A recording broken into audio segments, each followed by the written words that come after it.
Hi there, everyone.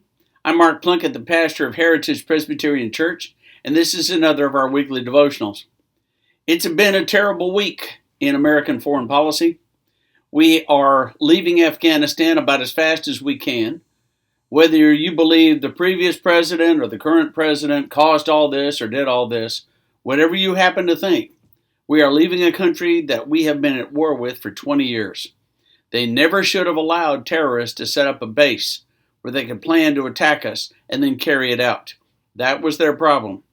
But we've been there 20 years trying to turn it into some kind of a decent country. And we haven't really succeeded in that.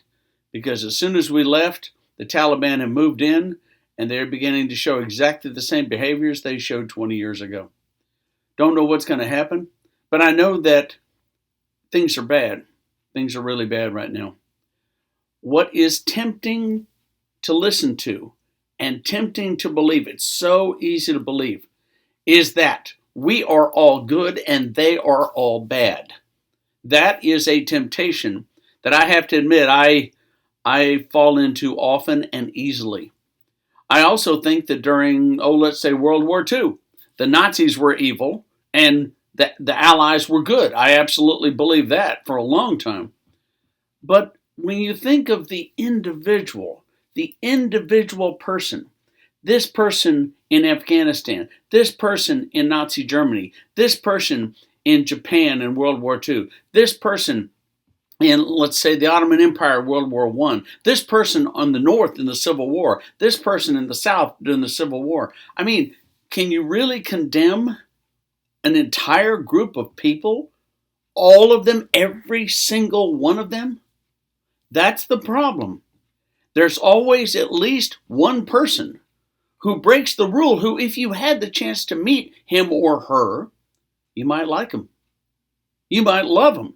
You might even listen to them. They might have a point of view you have never considered. And it might make you nuts, but you might actually listen. You might listen and you might think to yourself, well, I hadn't thought of that. I didn't know that. That kind of thing. That's the problem when you listen to people. That's the problem when you open your heart up. When you listen to folks and find out, wow, I didn't know everything, huh? Us versus them. That's what this kind of thinking is called. We are all good because we are the good people. And they are all bad because they are the bad people. That is so easy for us to do. And I admit, I do it too. Here's the problem with that. There was a reading in Psalms 133, and it says, how good it is when brothers live together in harmony. Well, you might say, those people are not my brothers. They're not my friends. They're not like me. They're, here's the word, different. Really, is there anybody on the planet, according to the Lord, who is not your brother or your sister? Anybody? You might think, well, they don't love me. We've never tried. We've never tried. We've never tried to understand. We've never tried to listen. We haven't. We've simply judged and condemned. Us versus them. I wonder about that sometimes. I've read, I don't know how many stories of being across from an enemy. And let's say Christmas comes along. And so for 1 day or 2 days, both sides hold their fire. For 1 day or 2 days, there's peace. I've heard multiple stories in World War I and World War II where both sides began singing and then the other side would join in and they sang together. Maybe they sang in different languages, but they sang together. I've heard of one absolutely incredible story, I don't know where it happened, where enemies were lined up across from each other, and they actually got out and shared candy and cigarettes with each other, and even played a little game of soccer.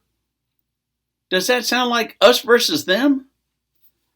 No, not really. And of course, I could just imagine the commanding officers just freaking out when they found out. Actually, that did happen. Both sides.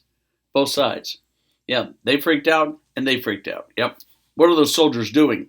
Fraternizing. Don't they know that's the enemy?